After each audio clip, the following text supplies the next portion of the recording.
tantrum? Bapak-bapak tantrum banyak nggak? Banyak. Ada tuh bapak-bapak pernah dapat berita ya setahun yang lalu ngebanting bayinya hanya gara-gara bayi itu rewel. Dan bayi mah rewel, emang bahasanya bayi itu mau nangis.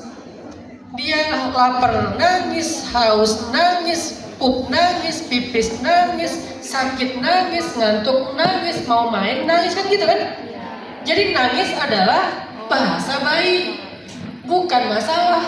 Tapi gara-gara si bapak ini memang udah capek dengan kerjaannya, beratnya, beban hidup, apalagi pertama 16.500 misalnya, rupiah 18.000, 17.900, akhirnya kan numpuk tuh.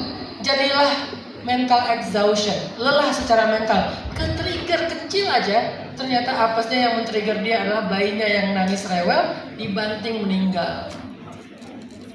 Dan dia nggak tahu kalau pemicunya itu bukan bayi sebetulnya, itu masalah mental. Bayi itu cuma trigger aja, apesnya si bayi itu karena jadi trigger. Kadang apesnya istri jadi trigger, kadang suami jadi trigger, kadang tetangga jadi trigger, kadang-kadang klakson mobil di jalan doang bisa jadi trigger, akhirnya ngeluarin pistol, akhirnya ribut, akhirnya minta maaf, bikin surat permintaan maaf di depan polisi. Kenapa? Masalah-masalah kecil kayak gitu bisa jadi trigger gara-gara dia udah numpuk dengan beban mental exhaustion, capek secara mental. Kok bisa sampai capek dan nggak kedetek Ustaz? Gara-gara dia nggak tahu kebutuhan self love. Kapan harusnya berhenti? Jangan memaksakan diri terus-terusan, harus ada jedanya. Makanya Allah menjadikan alam sebagai inspirasi. Ada siang sebagai mahasya, ada malam sebagai libasa. Siang itu untuk hidup, untuk bekerja, untuk beraktivitas. Malam itu untuk istirahat. Kenapa Allah jadikan siklus itu siang dan malam kayak gitu? Biar balance. Tapi kita memaksakan diri kita terus bekerja, terus mencari nafkah, terus berkorban, terus memprovide semua kebutuhan keluarga. Terus kita kapan istirahatnya? Kita nggak peduli dengan kebutuhan tubuh dan mental kita. Itu zalim loh. Ada waktunya kita memang break dulu, istirahat dulu. Ada waktunya kita pause dulu, tahan dulu.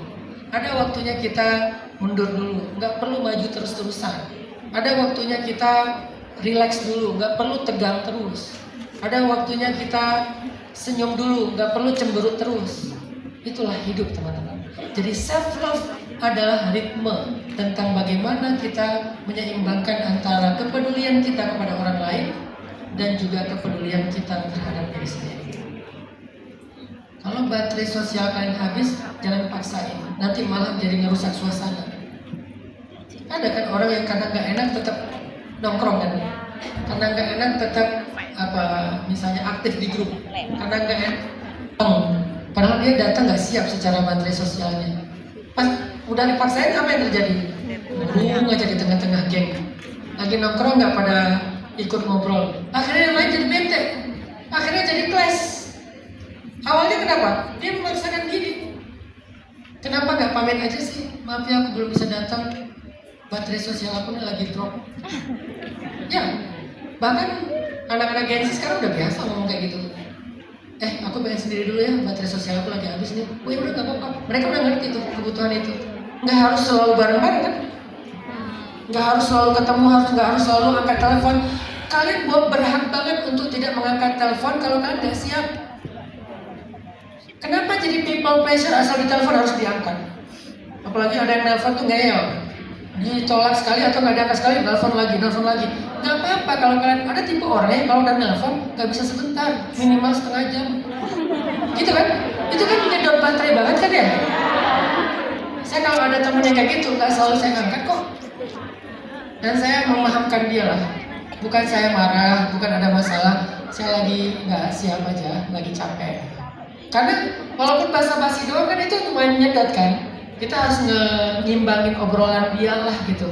Walaupun obrolannya tuh nggak urgent banget, nggak penting banget, dan dia nggak tahu kondisi kita, yang penting ngobrol aja. Kadang-kadang dia curhat panjang lebar tanpa bertanya, kamu siap nggak dengan curhat saya? Kamu capek nggak? Enggak, dia mah lumayan subjektif ya, selfish lah ya. Dia nggak peduli keadaan, nggak tanya-tanya dulu. Nah kalau kayak gitu kan berhak untuk nggak ngangkat telepon, berhak untuk nggak langsung balas WA. Apalagi yang introvert ini. Salah satu ciri introvert paling malas ngangkat telepon. Kalau mau mending chat aja. Itu introvert mode banget itu. Walaupun extrovert kadang-kadang butuh introvert mode sih biar kuat. Karena mengangkat telepon dengan balas WA kan beda. Kalau balas WA kita sempat mikir, kita sempat delay dulu. Apalagi saya kalau nelpon kadang-kadang nggak dikenal nomornya, nggak mungkin saya angkat. Kenapa? Nodong undangan. Ustaz, ini anak-anak SMA semuanya pengen Ustaz yang ceramah di tempat kami. Ustaz, ini orang kampung begini. Saya orangnya nggak enakan. Kalau udah nelfon pasti, oh ya udah ya, saya terima. Udah gitu nyesel. Kenapa saya terima ya? Nggak enak sama Bunda Nuris misalnya. Misalnya. Artinya jangan paksain diri kalian untuk ngangkat telepon, untuk nge-replay atau typing langsung setelah dikirimin WA sama orang. Ya kasih jeda lah buat diri kalian. Kayaknya saya nggak bisa jawab sekarang deh. Udah nggak apa-apa, nggak zolim lah itu hak kalian. Jangan terlalu people pleasure. Asal ada WA masuk segera dibalas, asal ada telepon harus segera diangkat. Lagi sholat pun ada bunyi telepon itu nggak konsen sholatnya. Kenapa?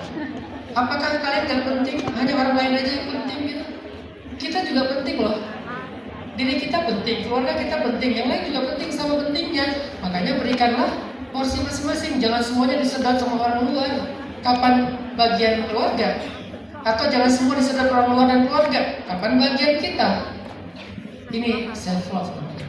Makanya jangankan untuk orang lain, untuk Allah aja Nabi ngerem. Kan untuk Allah, menghadap Allah. Puasa itu ibadah karena Allah. Tapi kata Nabi, la taf'al, jangan gitu.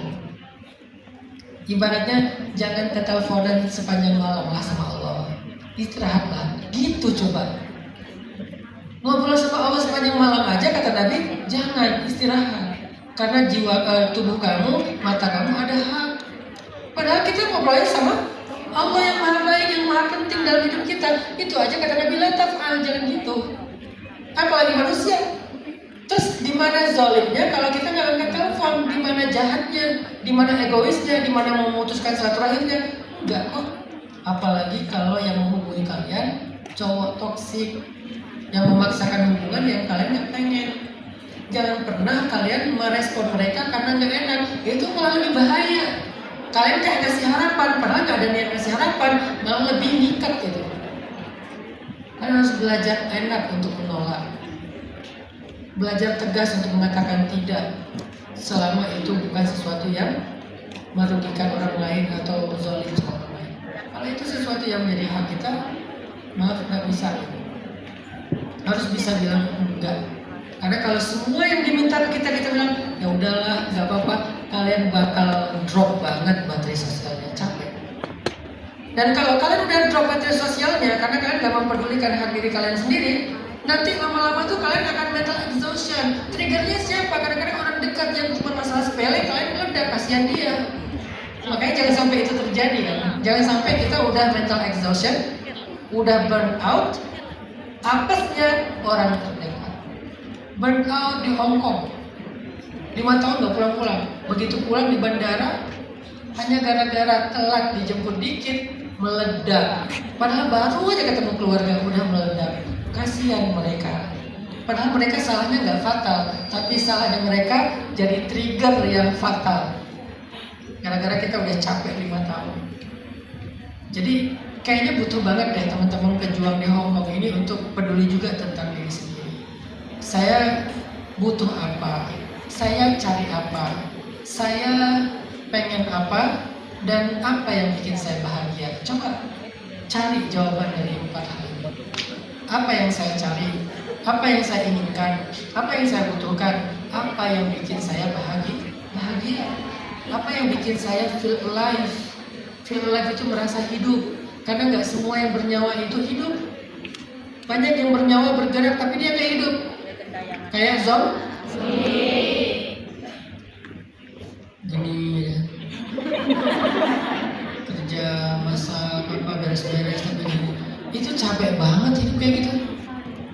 Kenapa kok bisa kayak gitu? Ya namanya juga hidup, Ustaz, terpaksa. Iya, memang pasti terpaksa. Nggak semua hal itu yang nyaman yang bisa kita lakukan. Tapi kita walaupun kadang-kadang ada hal yang nggak nyaman, bisa nggak sih kita cari kenyamanannya dari sisi lain biar ini tuh ada energinya gitu. Nggak gini-gini doang. Tapi ada lah, walaupun nggak mungkin senyum juga kan. Nggak mungkin senyum sumringah itu juga sih kayaknya. Tapi minimal nggak yang benar-benar zombie. Kebayang jalan zombie, di dapur zombie, beres-beres zombie, naik bus zombie, nanti ketemu teman zombie juga video call. Zombie.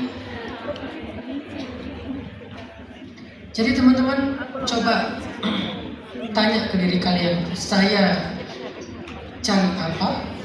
Saya butuh apa? Saya ingin apa? Dan yang paling penting, saya bahagia dengan apa?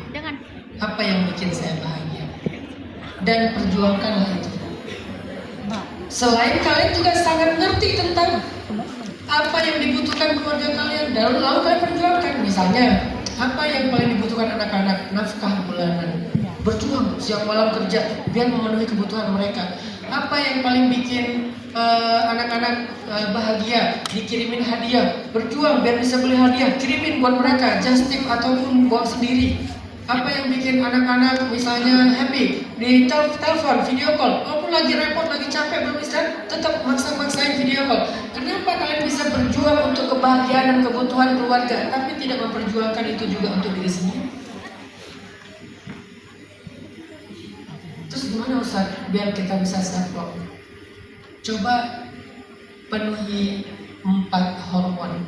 Saya minta waktu 5 menit lagi ya. Penuhi 4 hormon kebahagiaan untuk diri kalian. Pertama namanya dopamin, self reward, menghargai diri sendiri. Itu hak kalian. Setelah kalian capek kerja, sisakan sebagian rezeki kalian untuk self reward. Dan itu nggak berlebihan. Itu nggak selfish, itu nggak egois kok. Jangan sampai kan gini ya, aku ini kerja buat anak. Jangan, aku ini kerja buat anak dan diriku, gitu. Jangan aku ini kerja buat anak, aku ini kerja buat suami, apalagi buat suami. Kan dia nggak bisa kerja, Bang. Saya kurang respect ya sama laki-laki yang cemen ya. Karena menurut saya cowok itu tuh nafkah, cowok itu tuh ya cowok lah. Pantang sih, cowok gini tuh pantang sih menurut saya. Kayak gini tuh nggak bisa. Cowok kalau kayak udah kayak gini, lo bukan cowok lagi, udah boti. Kalau cowok tuh nggak boleh gini, dia tuh harus gini. Dia tuh harus yang tegar. Kalau dia capek nggak apa-apa dia break, tapi bukan berarti dia break boleh, istirahat boleh, berhenti dulu boleh kalau capek. Tapi minta no way. Laki-laki tidak meminta. Bahkan laki-laki tidak meminta untuk dicintai, tidak ada. Laki-laki itu berjuang untuk dicintai, tapi tidak pernah meminta dicintai aku dong, nggak ada. Lo kalau pengen dicintai lo berjuang. Berjuangnya gimana ya? Banyak cara berjuang. Nah, artinya belajarlah untuk menghargai diri kalian. Jadi kalau misalnya kalian udah berjuang buat anak, buat orang tua, buat keluarga, kalian harus sisain buat diri sendiri juga. Karena itu adalah self reward, itu dopamin, itu penting.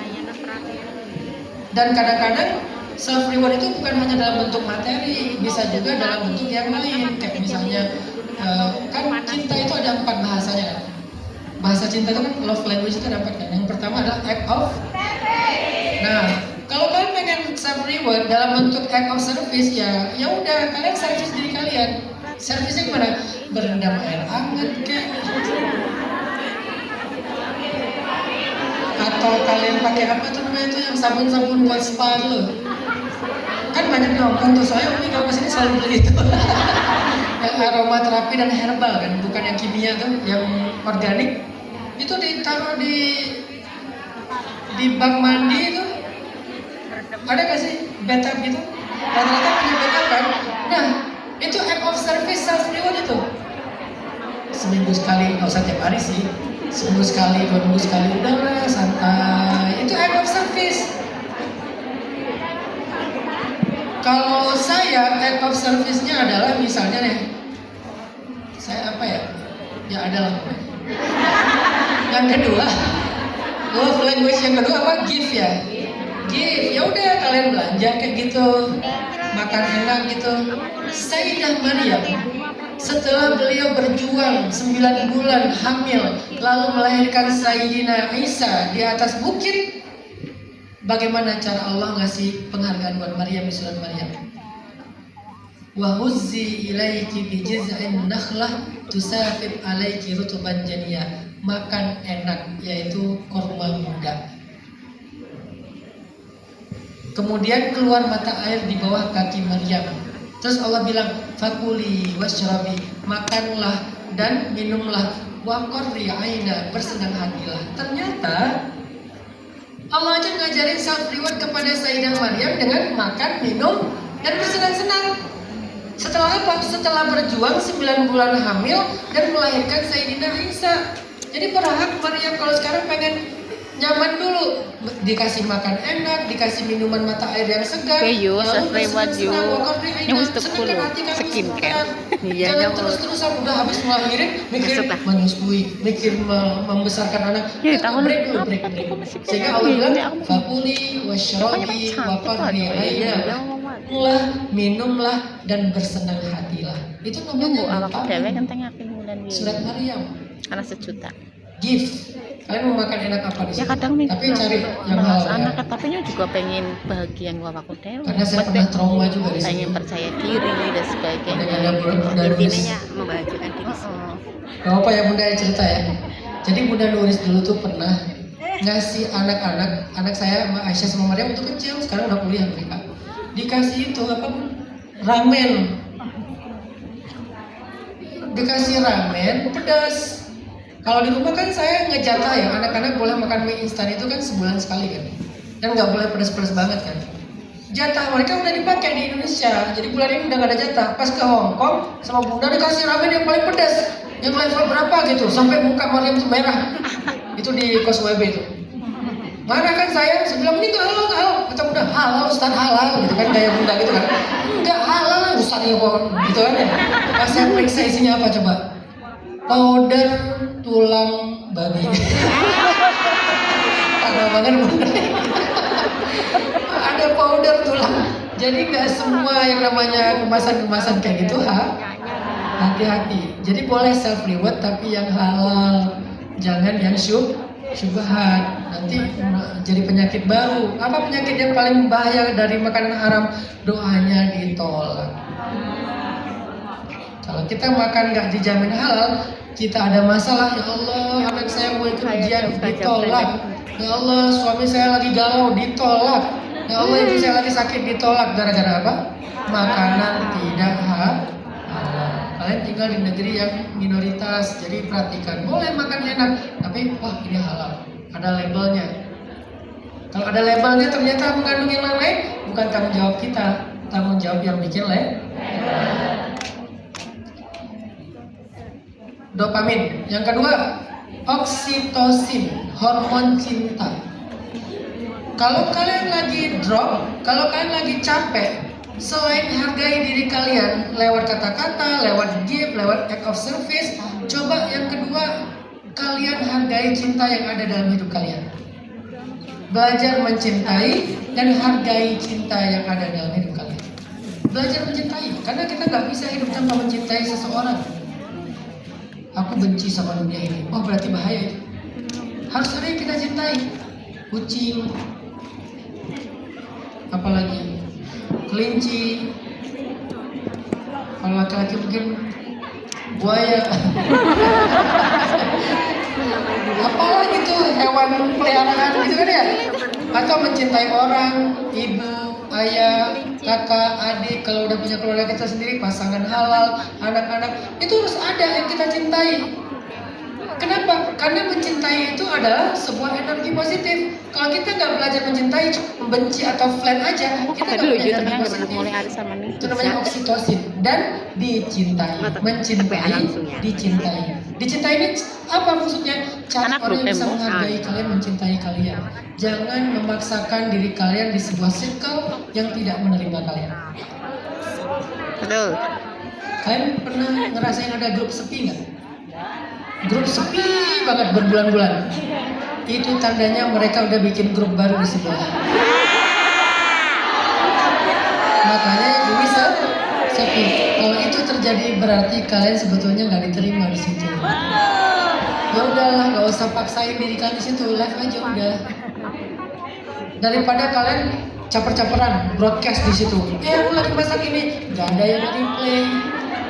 Mereka nggak peduli sama kalian, mereka udah nggak menerima kalian, cuman nggak enak aja ngusir. Akhirnya mereka bikin grup sendiri, cuman kalian yang nggak masuk, yang lain semua ada di sana. Di sana mah rame tiap hari. Maka jangan kejar cinta itu. Bahasa kalau judul lagunya jangan mengemis cinta, tapi hargailah dan rawatlah cinta yang ada. Cari yang benar-benar mencintai Si Mas siapa punya Darmelu nama itu Mani, aja. Insya Allah, Yang nggak upload mencintai terdepan. jangan maksain, jangan ngemis, Ya. jangan mengharapkan dari WA mereka. langsung. Yang ketiga saya singkat. Siapa Ibu anu si Mas Kar siapa? Endorfin, painkiller. Kalau PT. kalian sakit, kalau kalian terluka, Nyok, salah satu nyok. obatnya secara hormonal adalah Karena si Mas kan tanggane, Selain pakai paracetamol itu kan fisik. Ya. tang dekat. Kalau jiwa Tanggane atau itu mental itu Elis Nuraisa. endorfin itu dapatnya dari mana? Olahraga Elis Fokasel. berkeringat. Oh, mbok Elis Nuraisa si Karena cewek ada yang cantik olahraga, anu mantan tapi nggak berkeringat, mayoret apa? SMP Gendrung. Catur. Berat kan angkat benteng, kenapa? Tapi nggak berkeringat. Nah ini kurang endorfin sih, walaupun bagus buat melatih otot. Abang si Tapi tinggi kalau ya? yang konteksnya endorfin Abang yang si tinggi. berkeringat. Emang ini kuripan bae mama susah kuripan. Puripan ya. Naik gunung. Si sumur. Puripan ya. Iya. Dah, cuci piring. Capek itu ada dua.